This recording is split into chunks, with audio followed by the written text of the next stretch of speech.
Hey guys, welcome to Heart to Talk, the podcast. I am your host, Teresa Caesar, and you are listening to episode 51. Have you stopped to think about the vital role that your heart plays in your overall health? This organ, which is about the size of a large fist, beats around 115,000 times each day, pumping about 2,000 gallons of blood throughout your body. And did you also know that heart disease is the leading cause of death around the world? According to the American Heart Association, someone dies of a heart attack every minute, and 1 in 3 women die of heart disease. But did you also know that 80% of it is preventable? While these statistics are extremely daunting, there is a lot that you can do to take care of your heart, and it's never too late to start. I have come to learn that prevention is far better than the cure. This brings me to today's guest, Natalie Fernandez Lee. We're going to dive deep and have a conversation about the heart of a woman and give some incredible tips that you can implement literally today after listening to this episode. Now, a little bit about Natalie. Natalie is a powerhouse entrepreneur who leads by example. She is the president of Meridian Wealth Management, mother of 5, and is always giving back to her Tucson community.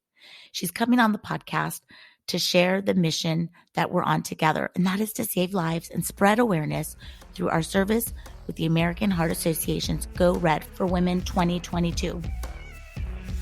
I bring to you my conversation with Natalie Fernandez Lee.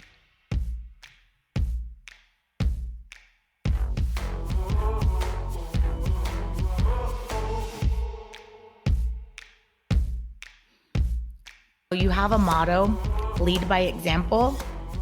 And as I've gotten to know you more, you are an incredible example. So I really would love for you to introduce yourself to this audience. Thank you, Teresa. It's an honor to be here, and I appreciate the opportunity and am humbled to be able to share more about my background and my life, my motto, my family, my exposure. And I'm always humbled to know that that can have an impact and that it's something that is worth sharing. And so I appreciate the opportunity to be here and speak with you. Thank you for having me.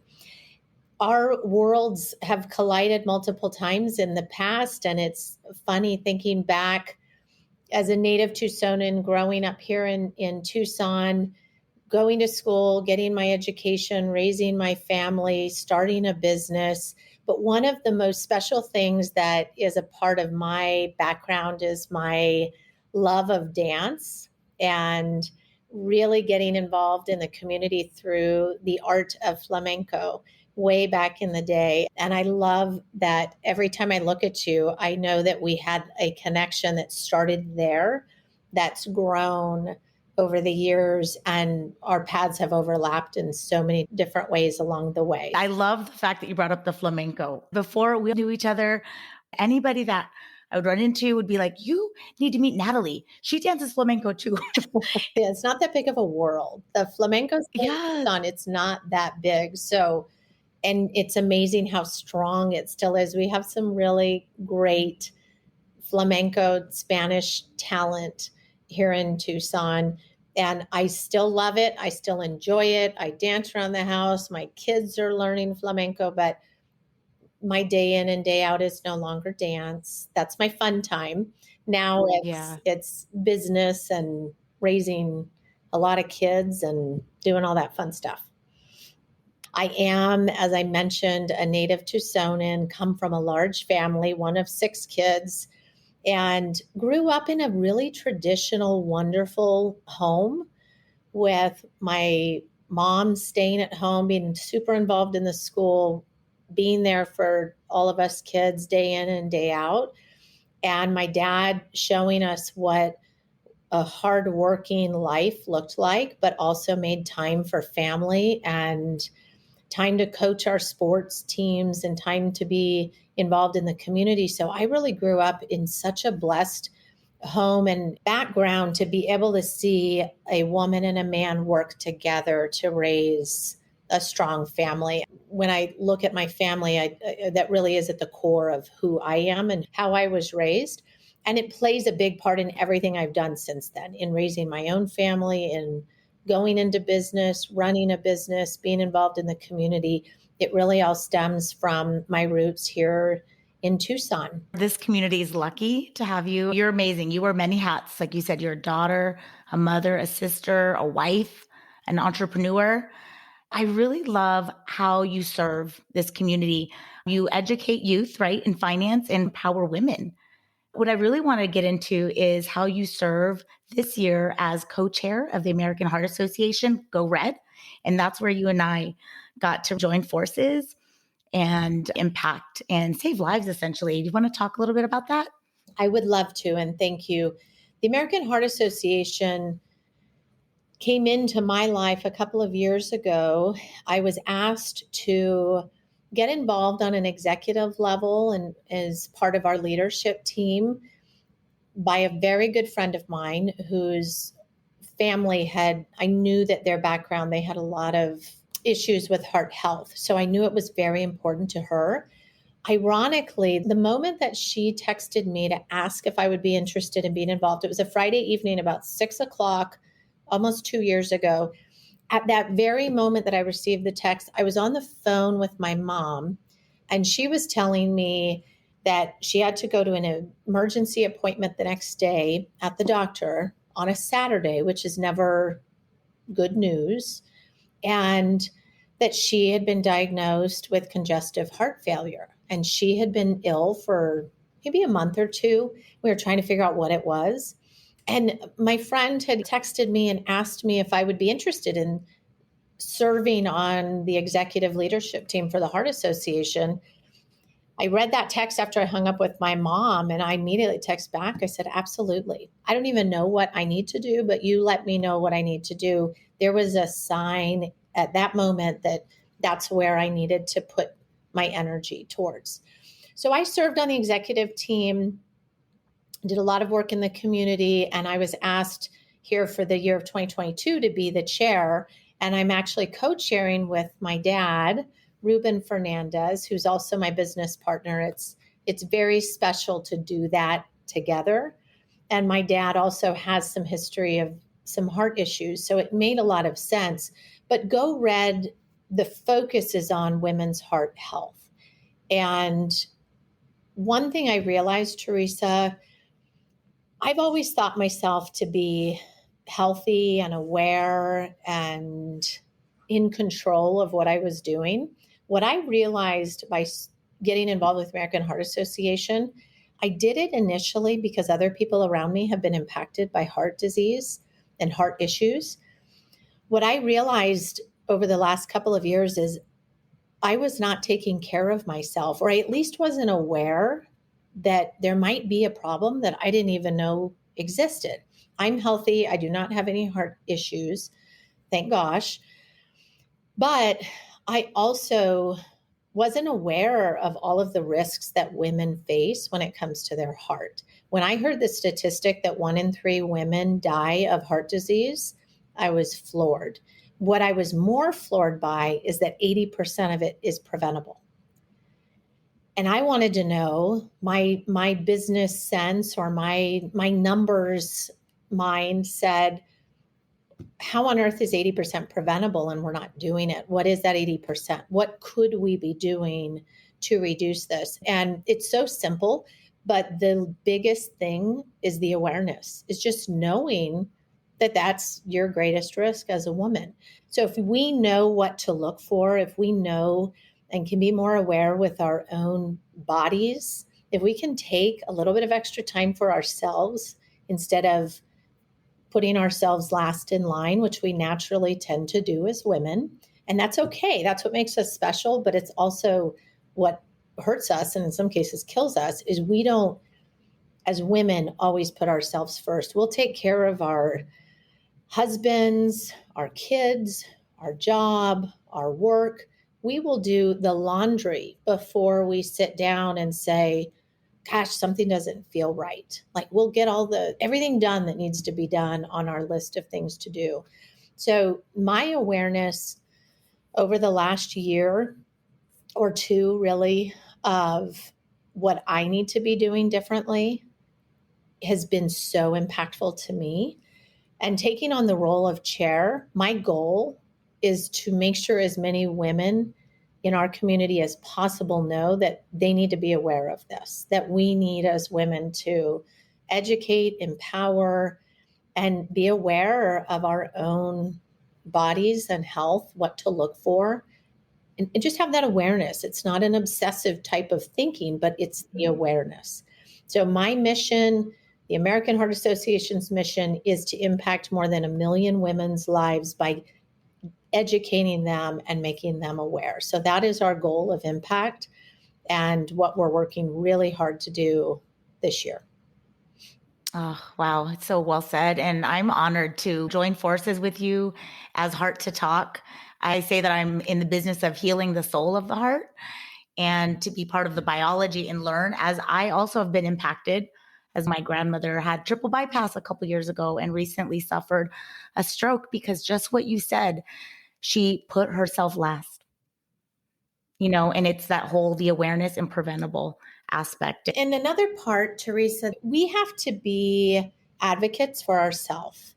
We have to know, and I'll give you an example. I had gone to the doctor, I don't know how long ago it was, but maybe it was 4 or 5 months ago. And I just had some pressure. I didn't think I was having a heart attack, but one of the most misdiagnosed outcomes when women go to the doctor is we get diagnosed a lot with stress as doing this, or it's anxiety, and we can't always find what it is, and there's not always a solution at the doctor. But as an example, when I was at the doctor this last time, I asked the doctor, I said, I'd like you to do an EKG. I want you to be sure that my heart is okay. I would have never ever in my life asked the doctor to do an EKG. He said, do you think you're having a heart attack? I said, I really don't know, but I know I could be, and we haven't ruled that out. So I would just like you to run it, make sure that everything looks good. And everything was fine. I think as women, we hate to ask for things because we don't want to seem like we're overreacting, we're being this or that. But I've learned by watching that it's okay to ask those things. It's okay to take control of your own health. It's okay to be an advocate for yourself. I've recently bought a blood pressure cuff, and I was given advice by the Heart Association that you should take your blood pressure every once in a while. You can really tell if something's changing by just taking your own blood pressure. You can take your blood pressure at the pharmacy when you go in a drugstore or the grocery store. But I bought one for home, and I take it once a week or once every couple of weeks just to be sure it's stable. It's super simple. It takes about 20 seconds, but I can at least spot out if something's changing. And again, like I said, I don't have any heart issues, and I'm very fortunate that I'm in good health, but I'm much more aware and on top of it. And these are the little steps that is 80% preventable. It's being aware. It's doing very small things that I would have never done prior to 2 years ago being involved with the Heart Association. Yeah, I love that. Being aware and being an advocate for yourself. So tip number 1, ask to get an EKG and take your blood pressure would be tip number 2. Do you have any other tips that after listening a woman could do, or even a man? Would be breathe. I was on a call today with another businesswoman that is an engineer, and we were talking about our typical work day. We sit and we go and we go and we go, and how taking a break, getting up for 5 minutes, doing some breathing, doing some grounding of yourself, giving yourself a break is okay. We tend to go. It's okay to do some breathing for a minute or two. It actually is proven to make a significant difference in your overall health by breathing, by taking a little break. And I think as women, we tend to not feel that it's acceptable to take a break. We have to always have something going on or be doing something for someone. So allow yourself to take a break and breathe. It's so simple, but it has significant outcomes. It's proven to have significant outcomes in your health. Yeah, I agree. Those are great tips. Are there any announcements upcoming that you feel needs to be heard? I always have announcements. I really stress that our goal is to impact lives and to create sustainable impact. Impact that it's not for a moment, it is everlasting and continues to build. And so, a couple of things that we're doing. Number one, in October, we're having our traditional annual Go Red for Women luncheon. It's on October 28th at La Paloma Country Club. We will be in the company of 500 plus women and men. It is designed again for that education, empowerment, inspiration. It's one of the most moving events I've ever been to. And prior to the luncheon, we have several hours, about 2 hours for breakout sessions where you can rotate. We actually have, I talk about breathing. We're going to have a breakout session that teaches you how to breathe. And it sounds crazy that you need to be taught, but there's actually a science behind it and a technique.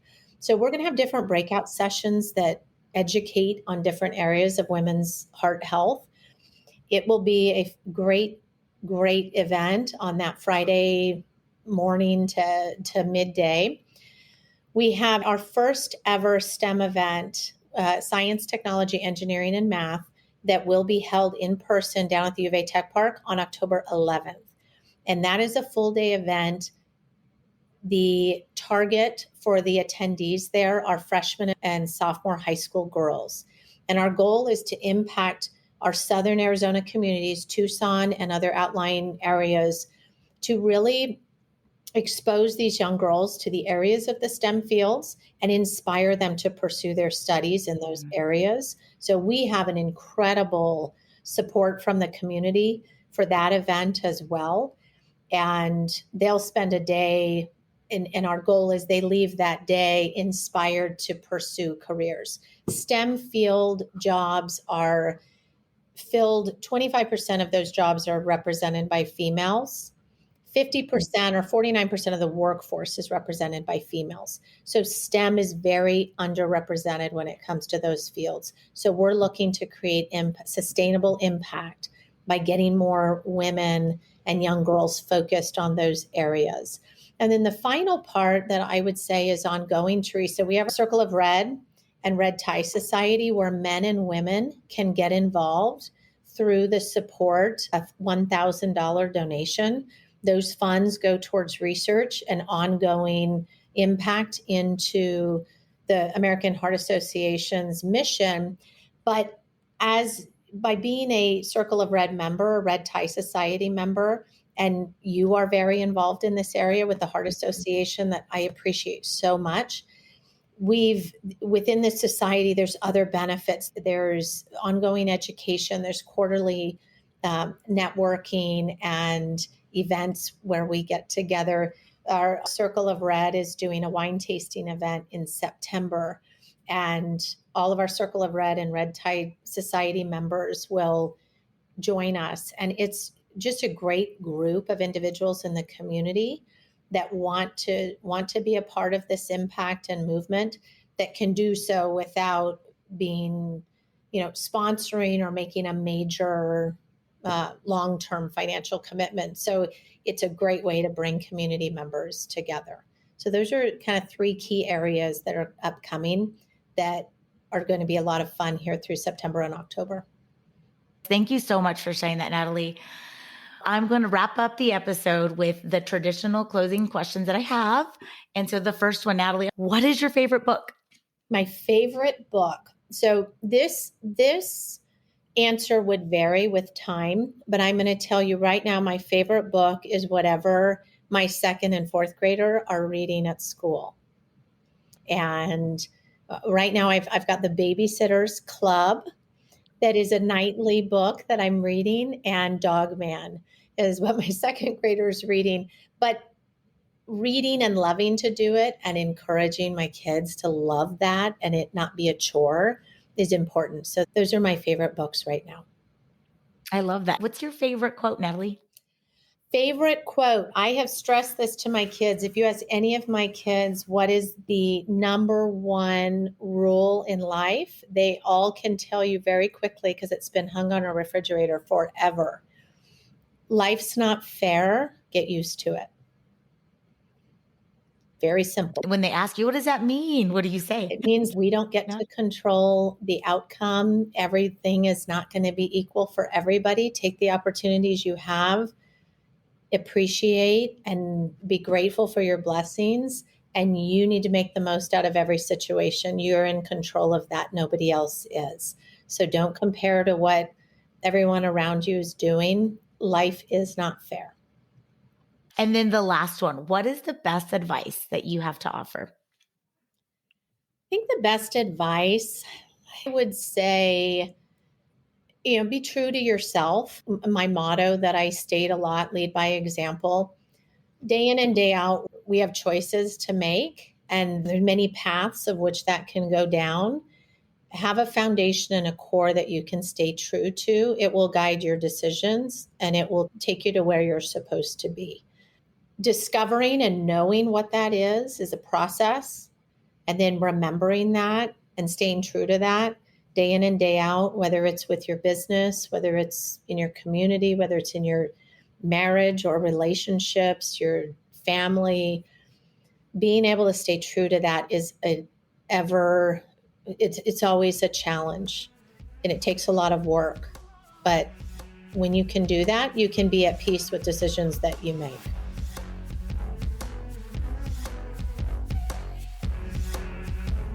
Thank you so much for listening to this episode. I do hope that you've enjoyed my conversation with Natalie Fernandez Lee, president of Meridian Wealth Financial, and that you are ready to take the lead and responsibility for your health. Remember, you only have one heart and one life. I also want to dedicate this episode to my beautiful grandmother, Maria de los Angeles Dupree, who was born in Spain, May 5th, 1936, and left the physical August 16th, 2022. She suffered from heart disease and ultimately passed away from a massive stroke, placing her in the statistic of that 1 in 3 women dying of heart disease. I will continue to spread awareness in her honor, and I do hope that you join me.